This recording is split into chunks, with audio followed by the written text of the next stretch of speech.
Okay.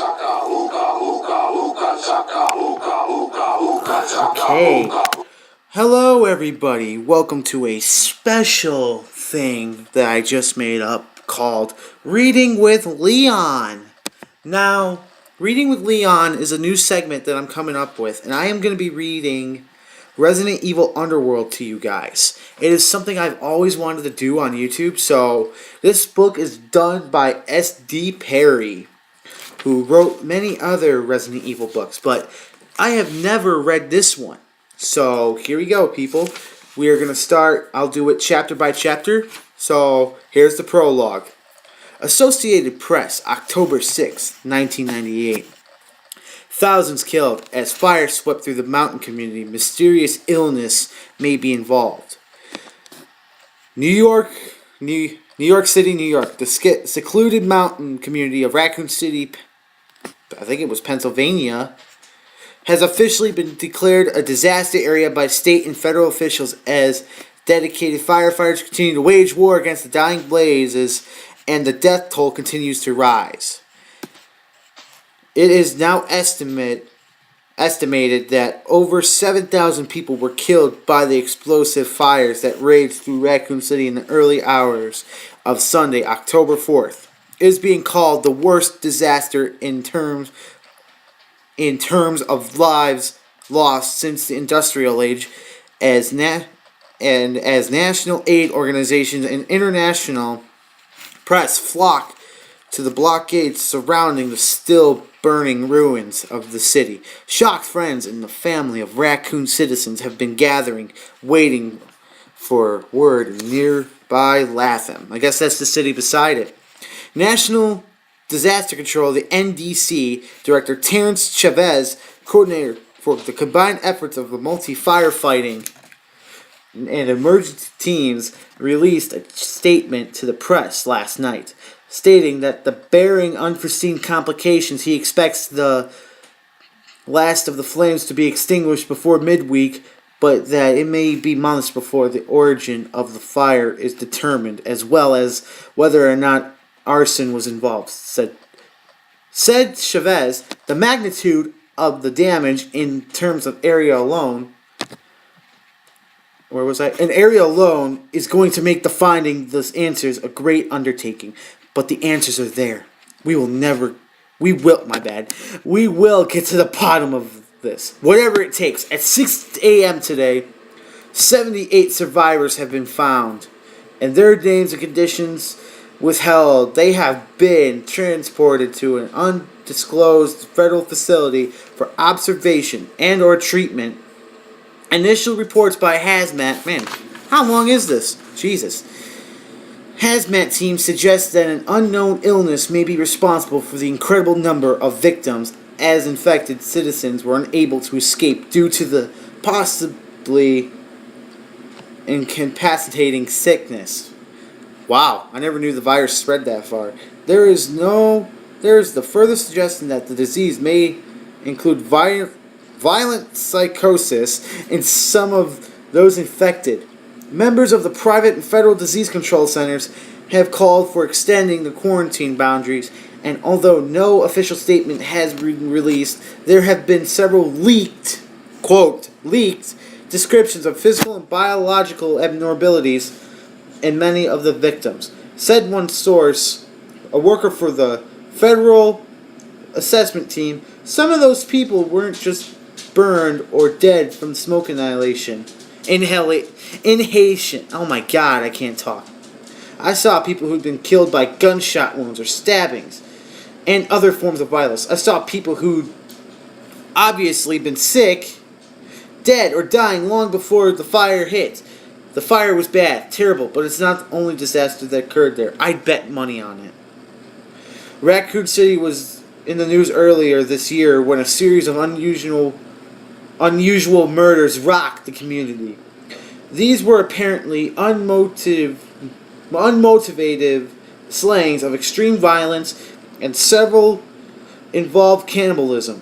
Already tentative connections are being made by the press near Raccoon between the 11 unsolved murders from last year and the rumors of mass violence prior to the consuming flames.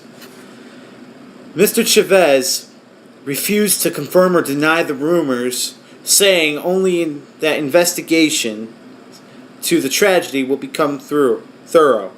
Nationwide Today, AM edition, October 10th, 1998. That's actually pretty cool that they never told anybody, but it's something else. Raccoon death toll rises as the search and rescue teams combined efforts. Okay, so this is from New York again. The official body count now stands at just under 4,500. 4,500 if nobody knows that. With the blackened ruins of Raccoon City still being combed for additional victims of the apocalypse that took place early last Sunday morning. As a nation's mourning begins, mourning as in, if you don't know that, as in sadness, over 600 men and women are working to uncover the reasons behind destruction of the once peaceful community. Local relief organizations, scientists, soldiers, federal agents, and corporate research teams have come together in show of determination and purpose, pooling resources and accepting delegated responsibilities in order to get to the truth. The NDC director, Terrence Chavez, the official head of the effort, has been joined by top researchers from the disease control centers all around the world, national security agents from several federal branches, and a privately funded team of microbiologists from Umbrella Inc., the pharmaceutical enterprise, which is investigating the possibility there may be a connection between their chemical lab on the outskirts of the city and the strange infection now being called the Raccoon Syndrome. Wow! I never knew that. Initial studies of the illness... Sorry, that was Skype. Illness have been vague and inconclusive, says Umbrella team leader Dr. Ellis Benjamin. But we're convinced that the citizens of Raccoon were all infected with something either accidentally or intentionally. All we know at this point is that it doesn't seem to have been airborne, and that the final result was rapid cell disintegration and death. We still don't know if it was bacterial or viral, or what the symptoms were, but we won't rest until we've exhausted all of our resources. Whatever the findings and whether or not Umbrella Materials were part of it, we're committed to seeing this through to the end. It's the last... Excuse me. It is the least we can do considering how much of our company owes the people of Raccoon. The Umbrella Chemical plant and administrative facilities in Raccoon City provided nearly thousands of local jobs. The 142 survivors are still being held in quarantine for observation and questioning at the end of the undisclosed at an undisclosed location. While I read that right. Yeah. While their identities are still being protected, the FBI has released a statement listing medical conditions. 17 survivors suffered minor injuries, but are in stable condition. 79 are still on a critical list. Following surgical procedures, and 46 of survivors, while not injured, have suffered some major mental or emotional breakdown. Damn. Let's see. Where was I? Oh, yeah. There is no confirmation as to whether or not any are infected with the syndrome, but the statement did include a reference to survivor stories that verified the existence of the infection. General Martin Goodman, overseer of military operations in the ravaged city, is hopeful that all of those still missing will be found within the next 7 days. We've already got 400 people out of there working 24/7. Searching for survivors, searching for survivors and running identification checks. And I just got word that another 200 survivors will be coming in on Monday. So I guess what they're saying is that there's people trying to tell the story of what really happened, or something else. All right. Fort Worth burglar? Bugler? But I don't know. I really don't know. This is all new to me, people. This is a different book I've never read, so this is going to be great. All right. Possible conspiracy by city employees in the Raccoon City tragedy. Fort Worth, Texas. New evidence uncovered by cleanup crews in Raccoon City, Pennsylvania? Wow. Indicates that the raccoon syndrome, the disease responsible for the majority of this writing, may have been unleashed upon the unsuspecting populace by Raccoon City, the Raccoon Police Chief Brian Irons, and several members of the Special Tactics and Rescue Squad, aka the Stars. You guys remember the Stars, I hope. At a press conference held early yesterday by FBI spokesman Patrick Weeks, and NDC Director Terrence Chavez and Dr. Robert Heiner, called in by Umbrella team leader Dr. Ellis Benjamin, Weeks revealed that there is a strong circumstantial evidence that the disaster in Raccoon was the result of a terrorist act that went horribly wrong. What? The subsequent fires that have nearly wiped out the small city may have been an attempt by Irons or one of his accomplices to cover up the disastrous effects of the spill.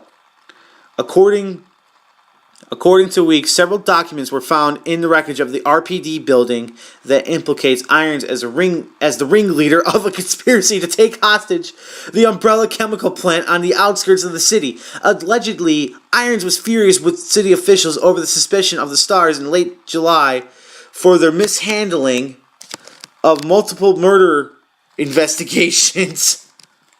The now well-documented cannibal slayings that took the lives of 11 people early last summer, the Raccoon City Stars were suspended after a helicopter crash in the last week of July that claimed the lives of 6 team members. So that's Bravo team. The 5 Bravo team and Alpha team. The 5 surviving Stars members were suspended and without pay after evidence suggested drug or alcohol abuse connection to the crash. And while Irons publicly advocated the suspension, of his elite squad, the documents have found indicated that Irons meant to threaten Mayor Devlin Harris and several city council members with a spill of extremely violent, I don't even know that, and dangerous chemicals unless certain financial demands were met. Weeks went on to say that Irons had a history of emotional instability and that the documents correspondence between Irons and an accomplice revealed plan by Irons to extort ransom from Raccoon and then flee the country. The accomplice name only as CR Chris Redfield. But there are also references to JV. You know who JV is. That's Jill Valentine. BB, Pat, Barry Burton, and RC, Rebecca Chambers. All initial for 4 of the 5 suspended Stars. Said Terrence Chavez. Assuming that these documents are accurate, Irons and his crew had planned to storm the Umbrella plant at the end of September, which would correspond exactly to the timeline described by Dr. Heiner for the raccoon syndrome to achieve full amplification. We're currently operating under the assumption that the takeover did take place and that an unsuspected accident occurred with the cataclysmic results. At this time, we don't know if Mr. Irons or any of the Stars are still alive, but they are wanted for questioning. We've released a national APB, and all of our international airports and border patrols have been alerted. We've urged anyone with information relating to this case to come forward. Dr. Heiner, a renowned microbiologist as well as an associate member of Umbrella's Biohazardous Material Division, stated that the exact mix of chemicals released in Raccoon may never be known. It's obvious that